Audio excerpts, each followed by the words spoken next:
Dear students, अब अपन 12th number exercise को solve कर रहे हैं। एनसीईआरटी एक्सरसाइज में पहले ही कह चुका हूँ आपको, बहुत इजी है और आप एनसीईआरटी एक्सरसाइज की प्रैक्टिस करें, इससे आपके बेसिक्स और फंडामेंटल स्ट्रॉन्ग होंगे। तो आप एनसीईआरटी एक्सरसाइज को बिल्कुल भी इग्नोर नहीं करें बच्चों। देखें, अपन इसको रीड करते हैं नेक्स्ट एक्सरसाइज को, और फॉर्मूले एक बार आप अच्छे से प्रैक्टिस कर लें, बाकी आपको सब कुछ ईजी लगेगा। तो इसको रीड कर लेते हैं 12th नंबर क्वेश्चन को। Two insulated charge copper spheres A and B. दो इंसुलेटेड कॉपर स्पीयर है। अब कॉपर तो है कंडक्टर, लेकिन इंसुलेटेड का मतलब है उसको या तो आपने किसी थ्रेड से लटका दिया हवा में, अदरवाइज इसको किसी इंसुलेटिंग स्टैंड पे आपने खड़ा कर दिया, ताकि उसका चार्ज किसी और के पास नहीं चला जाए। ठीक है बच्चों। तो स्पीयर से ए और B have their centres separated by a distance of 50 centimetre. दोनों के सेंटर्स के बीच का गैप कितना है? 50 centimetre. What is the mutual force of electrostatic repulsion if the charge on each is 6.5 into 10 raised to minus 7? The radii of A and B are negligible compared to the distance of separation. अब ये question क्या कहना चाह रहा है? तो बच्चों, एक तो हमेशा कोई भी क्वेश्चन के अंदर आपको क्या कर लेना चाहिए, जो डाटा अवेलेबल है उसको एक बार आप नोट डाउन कर लीजिए। देखो यहाँ पर अपन को क्या क्या डाटा दिया गया। यहाँ पर एक तो हमें इन दोनों स्पेयर्स का जो चार्ज दिया हुआ, मुझे फर्स्ट वाले स्पेयर का कितना चार्ज है, दोनों स्पेयर का चार्ज सेम दिया हुआ। कितना दिया हुआ है? 6.5 इंटू 10⁻⁷ कूलम। ये फर्स्ट स्पेयर का भी चार्ज है और ये सेकंड स्पेयर का भी चार्ज है। अच्छा, दोनों के बीच की डिस्टेंस दी हुई सेपरेशन, तो आर मुझे दिया हुआ है 50 सेंटीमीटर। सेंटीमीटर को मीटर में किस तरीके से बदला जाता है तो आपको पता ही होगा, 10⁻⁻2 से मल्टीप्लाई कर लो, अदरवाइज 100 का डिवाइड कर लो। तो ये एक्चुअली देखो 10⁻⁻2 है, तो मैं क्या करता हूँ, इस -2 पावर को हटा के 2 डिजिट आगे मैं डेसिमल लगा देता हूँ, तो ये आ गया 0.5 मीटर। क्लियर है बच्चों? अब ये कहना चाह रहा है स्पेयर के बीच का जो सेपरेशन है वो उनकी रेडियस के कंपेरेटिवली कम है। तो अब डायग्राम बना लेते हैं अपन, दो स्पेयर्स को ड्रॉ कर लेते हैं। थोड़ा सा मैं इसको ऊपर ले लेता हूँ। देखिए बच्चों, दो स्पेयर्स हैं, ये एक स्पेयर है,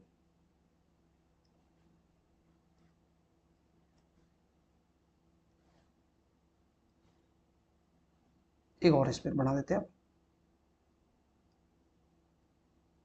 ये दोनों आइडेंटिकल स्पेयर है।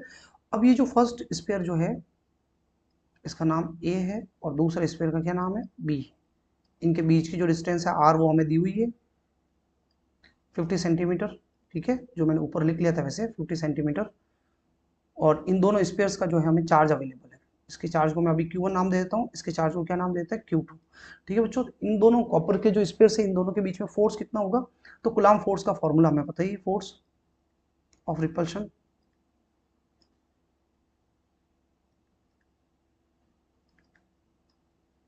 तो फॉर्मूला होता है F is equal to K Q1 Q2 upon R square.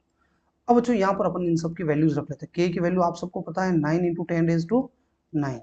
Q1 charge कितना है बच्चों? फर्स्ट वाले स्पीड का चार्ज आपको बताया हुआ है 6.5 इंटू 10⁻⁷ कूलम्ब। यहाँ पर ऊपर दिया हुआ है, ये देख लीजिए, ये दिया हुआ है। ठीक है, तो इसको अपन यहाँ पे वैल्यू को पुटअप कर लेते हैं, 6.5 इंटू 10⁻⁷। अच्छा, दूसरे स्पेयर का भी चार्ज इतना ही, Q2 भी इतना ही है, तो अपन इसको क्या कर लेते हैं, स्क्वायर लगा देते हैं, और R की वैल्यू है 0.5 का स्क्वायर। अब बच्चों देखो, जब आप इसको सिंप्लीफाइड करेंगे, ये आपका काम है, आप इसको इजीली सिंप्लीफाइड कर लेना, तो इससे जो आंसर निकल के आएगा वो 0.0152। इसको कई लोग ऐसे भी लिख सकते हैं, सॉरी यूनिट लगा दो पीछे, न्यूटन। इसको आप ऐसे भी लिख सकते हैं 1.52 इंटू 10⁻⁻2 न्यूटन। तो बच्चों, ये दोनों चार्ज जो है हमारे स्पेयर्स है, उन दोनों के बीच में फोर्स आ गया। अब अपन इसके सेकंड पार्ट को रीड कर लेते हैं। सेकंड पार्ट क्या कहना चाह रहा है उसको देख लेते हैं अपन। ये कह रहा है what is the force of repulsion, what is the force of repulsion if each sphere is charged double the above amount and the distance between them is halved। यानी ये जो चार्ज है दोनों स्पेयर का, इसको तो हमें करना है डबल, और डिस्टेंस जो है उन दोनों के बीच की हाफ करना है। चार्ज को तो कर लेना है डबल, दोनों चार्जेस को, और ये जो डिस्टेंस है, पहले डिस्टेंस आर थी, उसको डिस्टेंस आर जो है उसको क्या कर लेना है अपन को? R/2 कर लेना है। ठीक है, तो अपन इसको सॉल्व करते हैं। तो बच्चों, मेरे सामने ये स्पेयर है, ये एक स्पेयर है, ये एक और स्पेयर बना देते हैं अपन।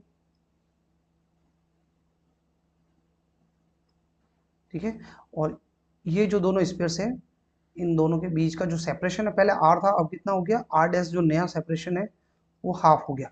और चार्ज पहले Q1 था बच्चों, Q1, लेकिन अब जो चार्ज है वो डबल कर दिया, 2Q1।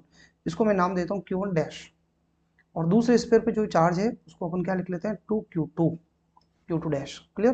तो अब अपन इन दोनों स्पेयर्स के बीच में न्यू फोर्स फाइंड आउट करते हैं। न्यू फोर्स F डैश, तो बच्चों क्या फॉर्मूला है, K Q1 की जगह इस बार चार्ज अलग है Q1 डैश, Q2 डैश, और डिस्टेंस जो है वो कितनी बच्चों R डैश का स्क्वायर। वैल्यू रख लेते हैं अपन, K जो Q1 की वैल्यू है बच्चों वो डबल है 2Q1, Q2 भी कितना है आपके पास डबल है, और R की जो R डैश की वैल्यू है वो R/2 का स्क्वायर है। अब ये 2 और 2 तो मल्टीप्लाई होके कितना हो जाएगा 4K Q1 Q2 अपॉन नीचे डिस्टेंस R/2 का स्क्वायर करना है तो R²/4 हो जाएगा।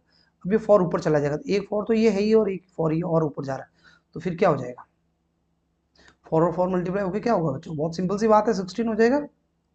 16K Q1 Q2 upon R²। अब ये जो K Q1 Q2 upon R² है ये तो हमारा ओरिजिनल फोर्स था, F डैश जो इनिशियल फोर्स था वो था 16, और अब फोर्स हो गया 16 टाइम्स, कितना हो गया 16 टाइम्स, यानी न्यू फोर्स जो है पहले वाले का 16 टाइम्स हो गया। 16 इनिशियल फोर्स F की वैल्यू कितनी है बच्चों, ये मैंने निकाली, देखो ये यहाँ पर ये रख लेते हैं 0.0152, और इसको जब मल्टीप्लाई करोगे बच्चों आप 16 से तो 0.243 न्यूटन, कुल मिलाकर फोर्स जो है वो कितना हो गया 16 टाइम्स हो गया।